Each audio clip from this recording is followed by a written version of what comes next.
All right, we're on our second lesson as we look at how it works.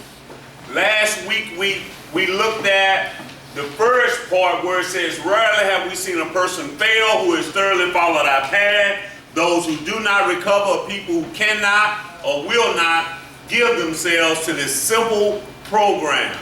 And we found out that there are two kinds of people, that there are cannots and that there are will nots. And we found out that what we are, we just will not. That's right. We just will not do what we're supposed to do one day at a time in order to stay clean.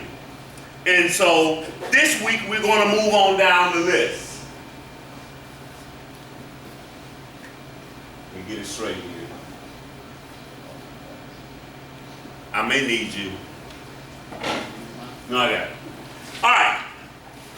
It said we may feel that we are different from other people, either much worse or much better. We may look down on ourselves and continually compare ourselves with other people. Or perhaps our addiction is more socially acceptable. We may tend to console ourselves by looking down on others whose sins seems worse than ours. And it's a big thing in the therapeutic community. It's called social acceptability. That's when we stop working because we have some goals in mind, and the goal is just to become socially acceptable. That means to get my family back or to get a job. We have benchmarks that we shoot for. And when we hit that mark, we tend to stop working the program. Yeah. And so you have to explore yourself to find out, what is my mark? Yeah. What is my goal? Is my goal to really to stay clean one day at a time for the rest of my life? Yeah. Or is it to grow in my relationship with God? Or am I here to get my family back? Am I here to get a job? Am I here? Why are you here? Yeah. That's what we got to figure out. Yeah. In the NA text, it says like this in While We Here. It says that we couldn't live and enjoy life like other people did. That's right. We had to have something different. That's right. And so that becomes our issue, is why we're here. But that social acceptability is big because people start patting us on our back. Yeah. And start to say, you're doing so well. Yeah. You know, and then once we get a few of those, we tend to stop working the program. Yeah. I hear the same thing all the time when people come back or they fall off. They say this, I stopped. And then they start. You see what I'm saying? I'll say, I stopped going to church, or I stopped going to meetings, I stopped doing this, and then I start using. Yeah. And what we got to figure out is how not to stop. That's the issue. Romans 3:10 says that there is no one righteous, no, not one. Yeah. And here it says, as the scripture says, no one is good, no one in all the world is innocent. And so we have to understand that, you know what, when we go to comparing ourselves to other people, ain't nobody righteous. We're all sinners. Right. And we done all done, we've all fallen short. Let me say it that way. Yeah. It says our stories disclose in a general way what we used to be like and what our stories disclose in a general way what we used to be like, what happened, and what we're like now. And what that means is, y'all, is that generally we're the same. Yeah. I'm not any better or I'm not any worse. You see what I'm saying? Now my situation may be a little bit different, and so we tend to as we go down the line or falling off, we start to hang. The big book says like this, I seek out sorted people in sorted places because I want to be just a little bit better than the crowd I hang in. I know I can't hang with my family no more, so I drop down the social ladder, but I'm a little bit more superior than the rest of them. Herman says that we got to take our uniquers off. Yeah. Because we're always unique. We think our situation is different. You know, nobody understands me. Yeah. That's right. You know, and we'll come and we'll be like, no, I can't talk to these people in here. You know, I got to talk to you, Mr. Bussey, or or I got to talk to Diane, our LPC, because nobody in here can understand my situation. Yeah. Yeah. No, we can understand you. That's right. Your situation ain't no different. It's generally the same. That's right. And that's what we got to figure out, but that's hard for us. Yeah. Say addicts have three things. Three things happen in the addict's life that make them alike. And the first one, y'all, is we all have addictive behaviors. We all have addictive behaviors. Secondly, we all must hit bottom. And thirdly, we're all powerless. Let me try to flush those out. We have addictive behaviors. We just had this brother that came through with me back in the early 90s. And he used to say, hi, my name is such and such, and I'm addicted to anything that makes me act bad or feel good.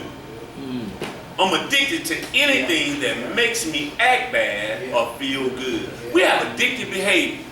We get caught up and stuck on anything. We're extremists. And so I'm addicted to the chaos that comes along with addiction. I'm addicted to the lifestyle. You know, we get in here and those things, and what happens is once we stop using, check this out, then we will transfer our addiction. Because my pastor says that once we stop something, we're supposed to replace that with God, but we don't do that. And it normally plays itself out in three different ways in here. Sex, food, and stuff. Sex, food, and stuff. The average weight gain in here is about 40 pounds in 4 months. I probably shouldn't be saying this. I told the women when we started the women program, I said, that's not going to be cute for y'all, but it's the same thing for them. 40 pounds. Y'all know that's not healthy. That's right. To gain 40 pounds in 4 months. That's right. And then we get in relationship after relationship, or we just start accumulating a whole bunch of stuff. Because that void in there where we stop using has to be replaced with something. That's right. And so we got to figure out early on, what are we going to replace that void with, so that we don't get addicted to something else. The next one is all must hit bottom. All must hit bottom. And bottom is not a circumstance or a situation. Bottom is when I become willing to do whatever it takes to stay clean one day at a time. That's what bottom is. When we start attaching that to a circumstance, I know I'm through now, because if I use again, the doctor say I'm going to die. That ain't bottom. Or if I'm going to use again, or I'm going to lose my job, or my family going to leave me. And family members, y'all have to realize you got to stop threatening. Because threats don't work. Because typically, we done found out you ain't going to be able to back them up anyway. And so make sure when you make that threat, it's something that you can keep. You know, if you use again, I'm going to put you out. They know you ain't going to put them out. So be careful with that. Because when I'm ready to stop using, you don't have to threaten me no more. Because I'm going to do whatever it takes. I become easily led once I've hit bottom. That's what bottom is. You can tell bottom, because bottom is when I cease fighting everybody and everything. That's the way the literature says. That's what bottom is. When I cease fighting, I'm just willing. Okay, I'll do it. Then I'll do my 90 and 90. Then I'll get me a sponsor. Then I'll work the steps when I've hit bottom. You know it when you see it. Yeah. That's right. Powerless. We're all powerless. Y'all, you don't get any stronger in your years of recovery. You don't get more power. You just become aware of how weak you really are and make adjustments.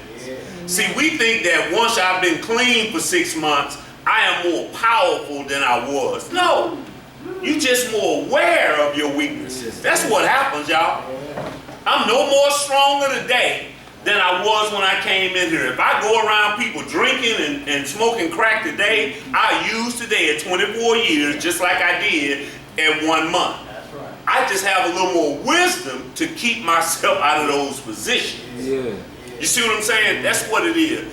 We're powerless. That's right. There's no one righteous, no, not one. Oh, no. We just become wiser.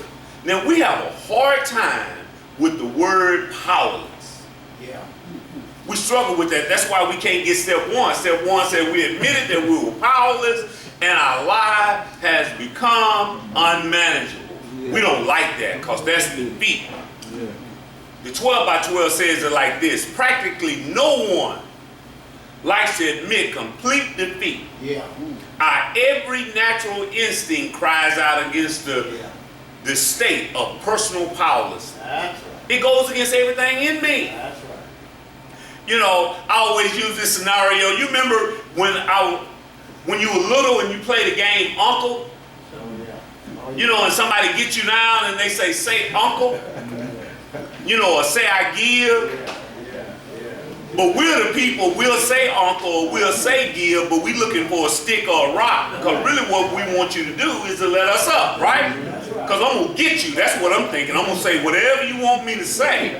But as soon as you get up, I'm going to get you. I'm gonna get you. That's what we do in here. Yeah. We will say whatever we need to say, or we'll do whatever we need to do. Yeah. We just trying to get up. Yeah. Yeah. Then I'm going to go back to doing exactly what I've been doing all along. Yeah. Then I'll finally fall off. Y'all get that? Yeah. But you are powerless. Wow. All of us have addictive behaviors. Yeah. Then and now. I have to be careful because it's like cookies or cake or anything like that brother said that makes me feel good, act bad, I will overdo it. Yeah.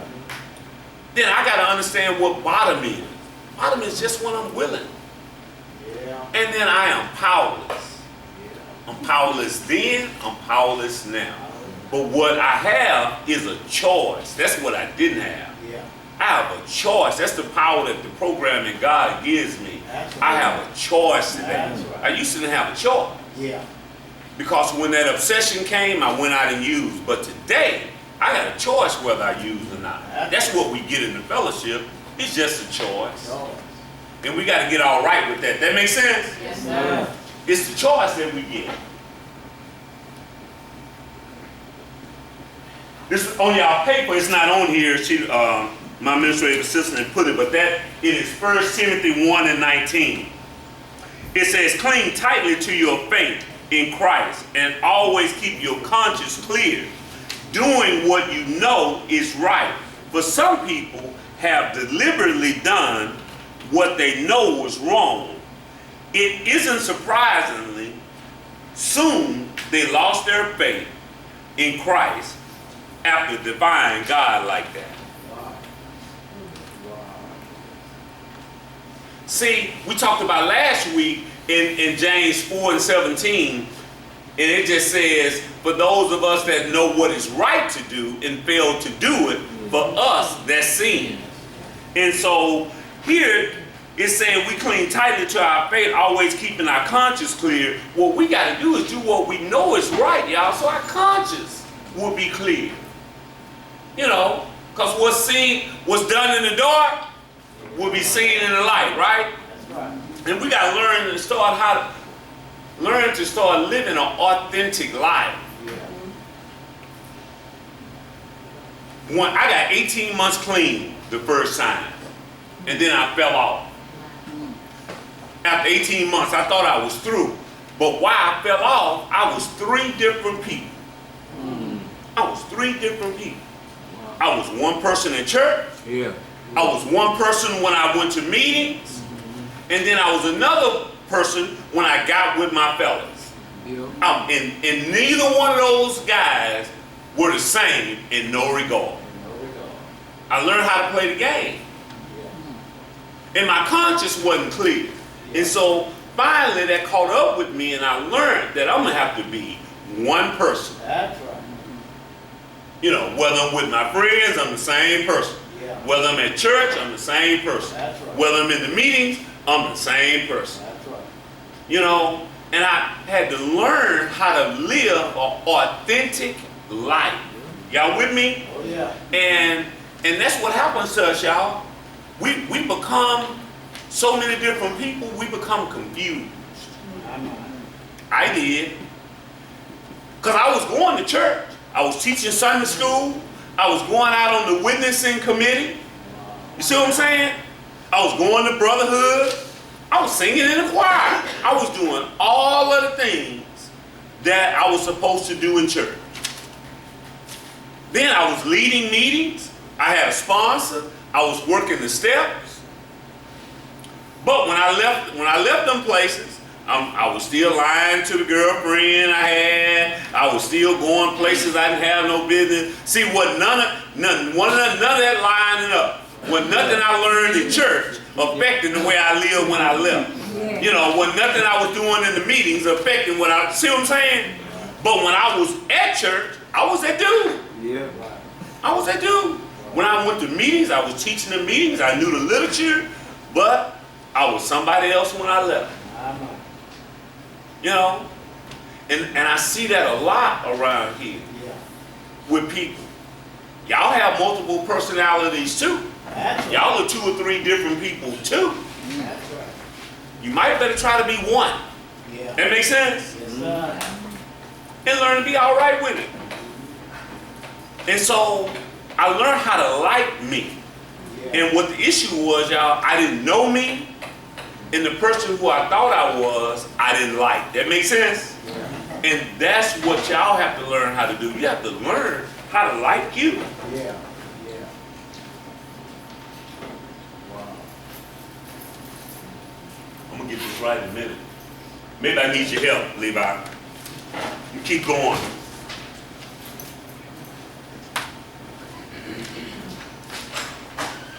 I tried.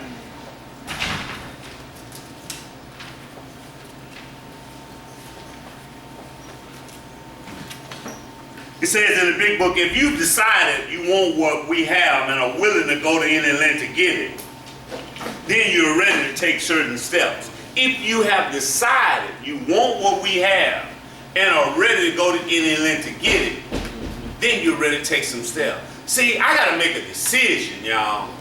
See, step 3 says we made a decision to turn our will and our life over to the care of God as we understood Him. And when I first got in here, they gave me this riddle. They said that if there were 3 frogs on the log and one decided to jump, how many frogs is left on the log? How many? 2. Why is that? Because all of them. All right. There are 3 frogs on the log and one decided to jump. How many frogs is still left on the log? 3. Why? Because he just made He ain't jump off. Yeah, he just made a decision. There you go. You had the number right, but you didn't say it right. See, it starts with us just making a decision. Okay. You see what I'm saying? Yeah. Okay. That's what it, if you have decided you want what we have. See, first thing I gotta do is make a decision. I gotta decide, y'all. See, we ain't sure we want this. That's right. Yeah, come on, man. You see what I'm saying? Yeah. That's what I gotta first get in my mind. Do I really want this? Man, that's good. See, I wanted the pain to stop. Right.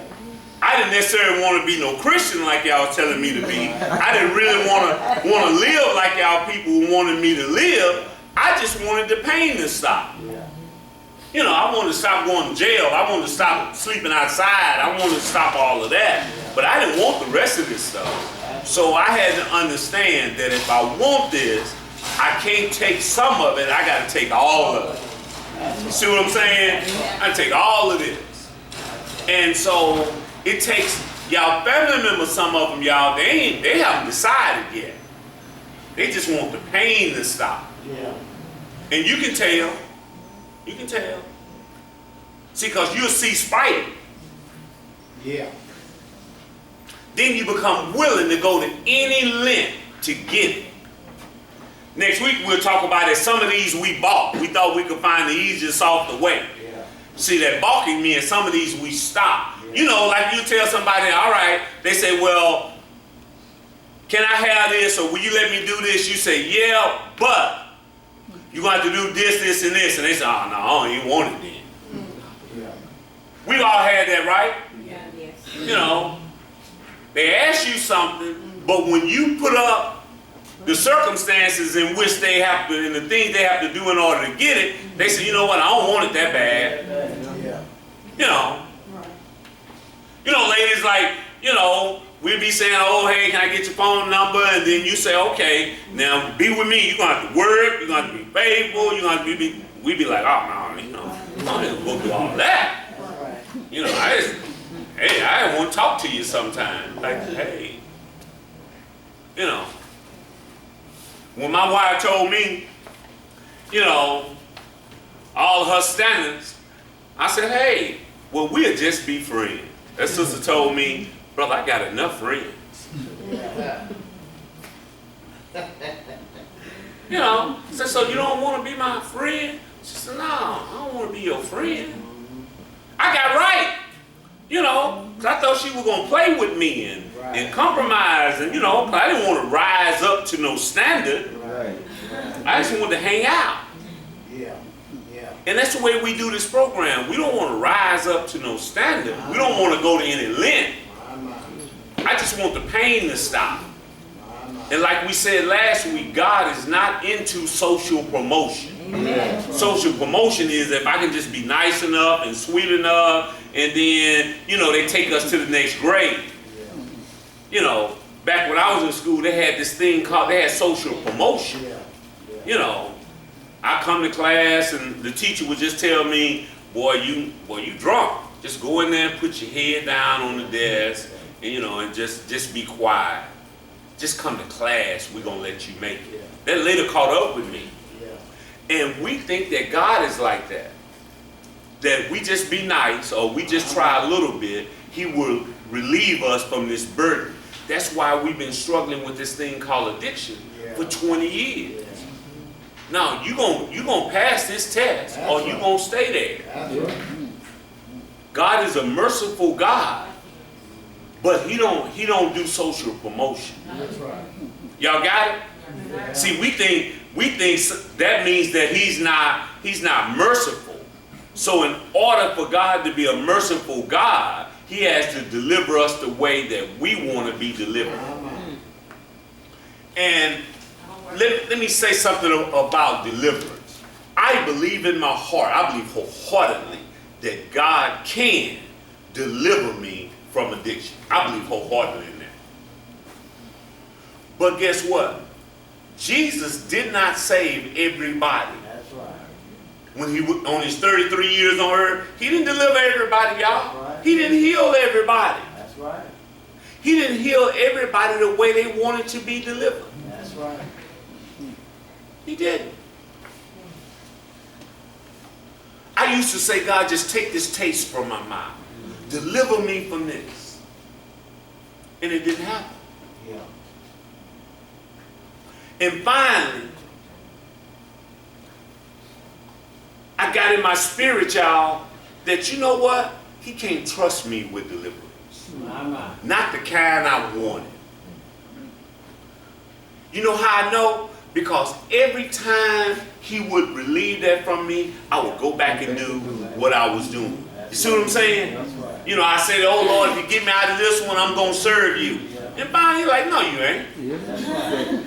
But if I leave this on you and give you a way out, and you realize that the only way you can stay clean is you're going to have to serve me, and you're going to have to go to meetings, you're going to have to teach, and you're going to have to do this, and then you can stay clean, I got it. So what He gave me was a daily reprieve. He didn't deliver me the way I want, because if He would, He couldn't trust me with that. That's right.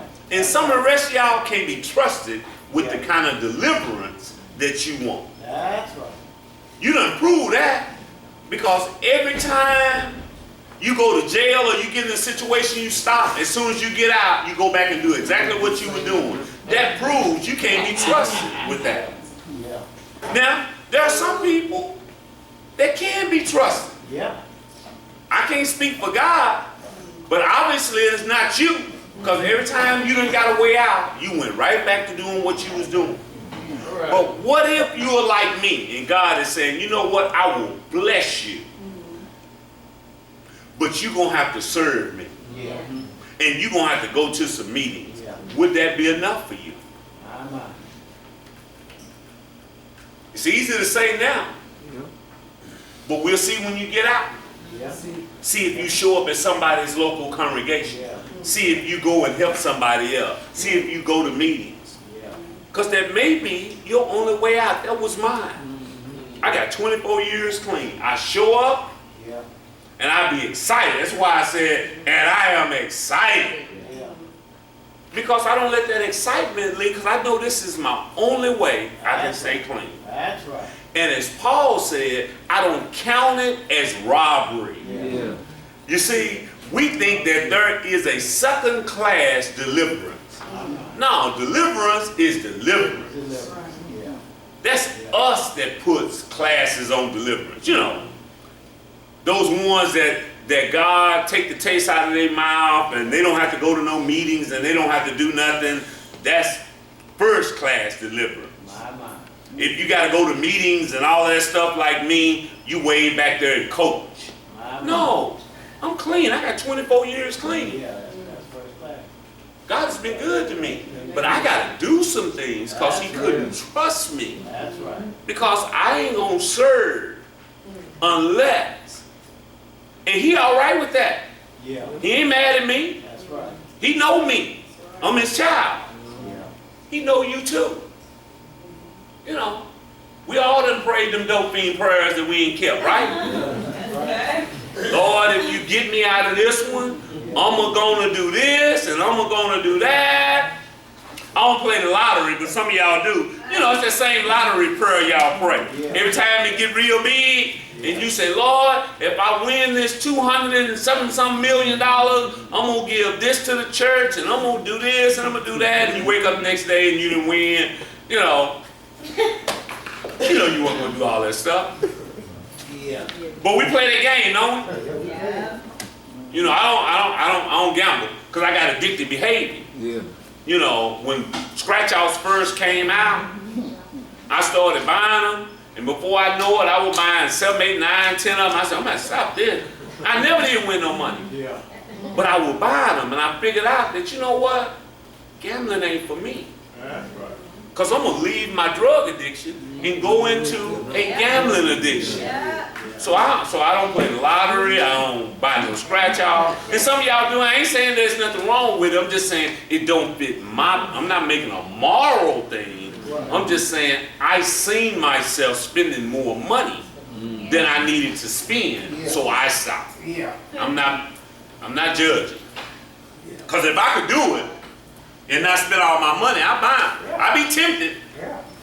Last year when that thing was up to $200 and some million, I was like, hey. Big. Well, I almost bought one that time. I was like, shoot, I ain't gonna buy but one. I started sounding like a dope fiend, like I am. I ain't gonna buy but one. Yeah. I went on and got my gas and went on about my business. I was like, no, that's a trick. I ain't gonna buy just one. You know, I'm gonna buy 4 because I need my odds. Because, you know, I'm gonna build a church, I'm gonna pay the gatehouse off, I'm gonna do, you know, all that stuff. Yeah, right. All right. Number 3, recovery is a process. The addicted person must make a decision. You gotta make a decision, y'all. We talked about that a little bit. You gotta make a decision. You know, a serious one. We talked about last week about commitment. But we gotta make a decision. Do I really want to do this, y'all? Is this what I want? You know, after the pain has stopped. See, we got to make 2 decisions. I tell the clients when they come in here that the first decision to come here is not really a decision for treatment. You just want the pain to stop. Because it says, under the lash of alcoholism, we was driven into AA. Then and only then do we become as willing as the dying can be.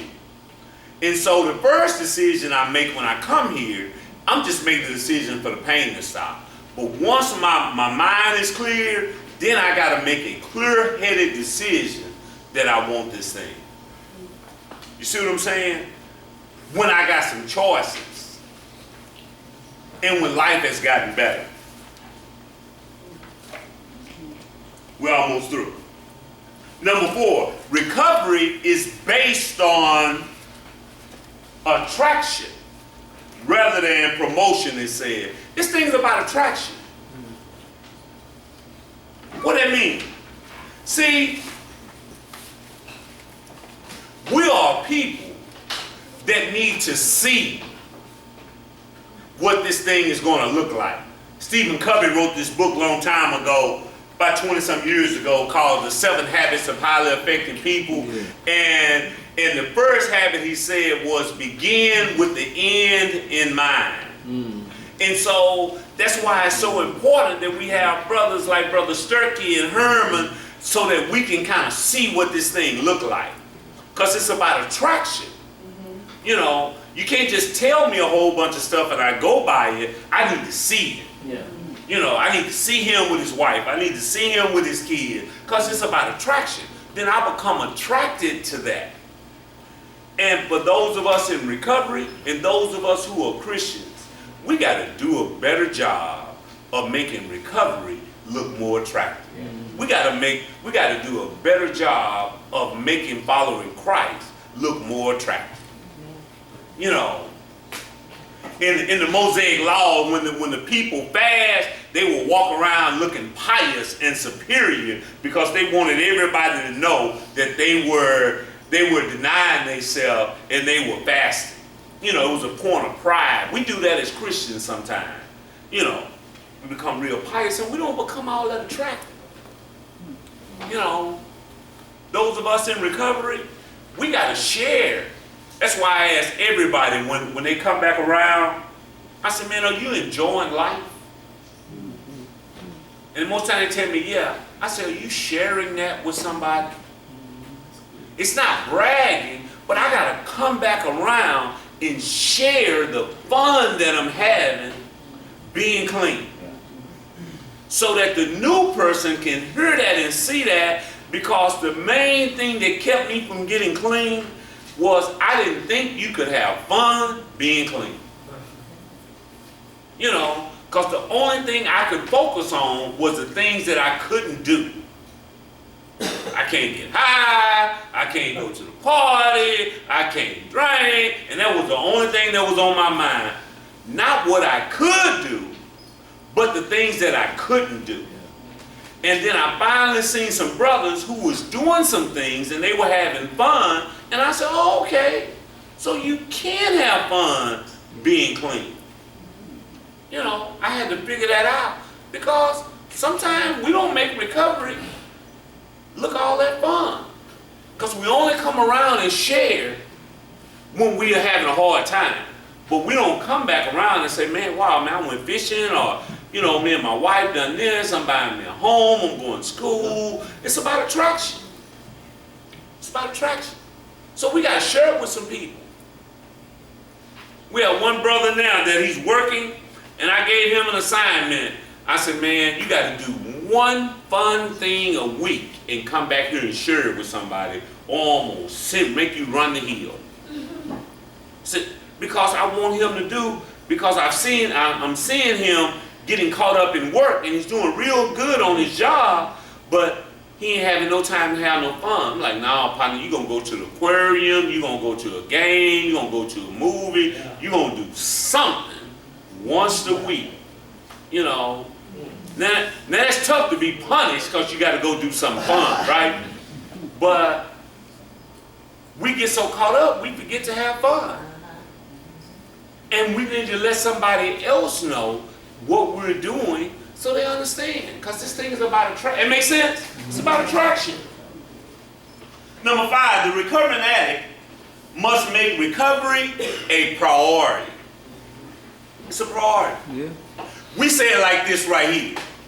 That is God first, recovery second, then me, then my wife, then my kids if we legally married. If you're not legally married, your girlfriend is number 42. Number 42. Why? Because if I can't stay clean and I can't hold a job and I ain't got no car, I shouldn't have no woman anyway, right? Amen. And there's something wrong with her if she want me like that. Right. Yeah. Yeah, there's something wrong with her. You don't want her. Because she'll take you any kind of way. Oh, I love you. And you homeless, unemployed, no car. There's something wrong with that sister. You need to run from her. Because she don't have any standard. You know what? In the book of Genesis, God gave Adam a relationship with him. He gave him responsibilities. He gave him a job. Then he gave him a woman. In that order. And if a brother don't have a relationship with God, and he ain't responsible, and he ain't got a job, he shouldn't have a woman. Amen. That's biblical standards. It is. So we need to follow that. But it's God, recovery, then us. Now, let me explain this one right here, because this is a tricky one. What that means is when you're a married person and you are number 3, it's not talking about how you spend your money and that kind of stuff. What I mean by that is that what I do for the Lord and what I do for my clean time. You see what I'm saying? Now, I'm not going to allow my wife to stop me from doing what it takes to stay clean. Yeah. I'm not going to allow her to stop me from doing what I need to do in growing in Christ. Now, how I spend my money and stuff, she come before me. I ain't going to go and buy me some shoes and not buy her no shoes. You see what I'm saying? That's not what, then see, we out of order. When you walk around and you sugar sharp and your wife and kids ain't got nothing talking about, I'm number 3. No, you're not number 3 when it comes to your money and taking care of your responsibilities. That means in your spiritual growth and in your recovery. That makes sense? Mm-hmm. Yeah. Yes. Then it's your wife, then it's your kids, and then it's so on and so on. So we need to do us a priority list to get our priorities straight. I didn't get you in trouble over that, did I, man? I'm sorry. He got it out of order. You got you some shoes coming, sister. You got you some shoes coming. But he gets 3 and she gets 1. Wow. We're going to work on him. But priorities are big. Now, for me, God in recovery is first in my life, because what I do know is if I'm not clean, I'm not going to have nothing, no way. So I can't let my job become before my recovery, because I ain't going to have no job if I'm getting high. I can't allow my family to come before my recovery, because they're not going to be with me if I'm getting high. So I got to do what it takes to get clean and stay clean first. I would rather my wife be mad at me because I'm going to a meeting and doing what I need to do to stay clean than for her to be getting mad at me because I stole the TV. And family members that will never fully understand recovery. You just got to work it and they will accept it. They don't understand it. My wife don't understand why I do what I do. She don't understand it, but she accepts it. She's going about her business. She don't like it either. She really doesn't. This morning, Pat called me. I was in the other room, and she answered my cell phone because, hey, I live authentic life. It don't matter to me. And ain't nobody but me and her in the house. Everybody say, well, can I get your cell phone number rather than your house number, because somebody else answered your phone? That means that he lived by a code that, nobody else is supposed to answer your cell phone. Maybe they can answer the house phone.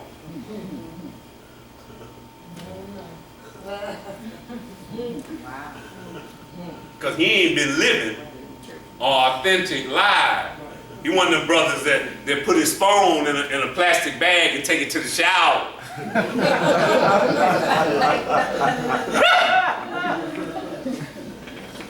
Gotta take it in the shower, don't you? Can't leave it nowhere, can you? Got 9 passcodes. We don't live like that, Pat, so it don't matter who answers my phone. You know, hope I didn't break the code, but you didn't lose any respect for me, did you? No. That brother didn't say your wife answered the phone, he said somebody. Wow. That was funny, Pat. It was hard to you, wasn't it? Count? Yeah. See, when you get you a wife and you start living authentic, she can answer your phone, Pat. And she will. And you don't even have to worry about it. That's it. That married brother over there, he said she will. So I guess that means she answers your phone. Yeah. And you better not say nothing about it either. What do you think about that, Pat? You ain't gonna follow us down that road, huh? You be like, I ain't going with that one. I may do some of that other stuff, but phone off limit. You gonna follow us with that one too? Yeah, sure. Really? I can't wait. I'm gonna say that too. I said, somebody answered your phone. Somebody. What do you think I was when you said somebody? Oh no. Just threw you off? It just threw me off not to hear you. You must don't call me to marry men. That's funny. The steps to recovery is clear. It's clear, y'all. It's clear. It ain't that complicated. Getting clean and staying clean is one of the easiest things that we'll do. We said last week, I just got to do what I'm told, when I'm told, how I'm told, right? It's not that complicated. It's real clear. That makes sense? Yes. In closing, it says our beliefs are important, but we must go beyond just thinking the right things to doing the right things. That is where God's real battles are won. See, we got to stay out of our head. See, we think our way into getting high. I just got to follow simple instructions. Because the program is clear. They tell us what to do. But I complicate it in my thinking. Right. Our voice commitments to recovery is evidence when we take the necessary steps. Some of them are painful, and we live out our relationship with God in ways that show others the comfort and deliverance that can be found in Him. See, my voice commitments. See, we are real good talkers. But guess what, y'all? Ain't nobody going by what we say no more. Action. Y'all know that? Because we all promised out. You know, so ain't no need of me going to my family and making a whole bunch of promises. I just got to start living this thing out. I talk about that when I say it is 3 kinds of amends that we make, and we'll be through. The first amends that we make is a verbal amends. That just means I'm sorry, right? But we all sorry it out. So ain't no need of us going and making, because ain't nobody listening to us. Because they're going to say, man, you done said that so many times, right? Then the second one is a financial amends. There are some people we just going to have to pay back financially. And then the third one is where I believe all of us are. It's called a living amends. I just got to live some of that stuff down. Y'all with me? I just got to live it out. Ain't no need of me trying to make the people believe me. I just got to live one day at a time and live it out. I'm 24 years in, and some people still don't believe me. I just got to keep on living. That's what a living amends is. You just keep on living one day at a time. First one is a verbal amends. Second one is a financial amends. Third one, a living amends. And my voice commitments have to be lived out. Y'all got it? And once I do that, then the program works. That's how it works, y'all. Got it? Got it.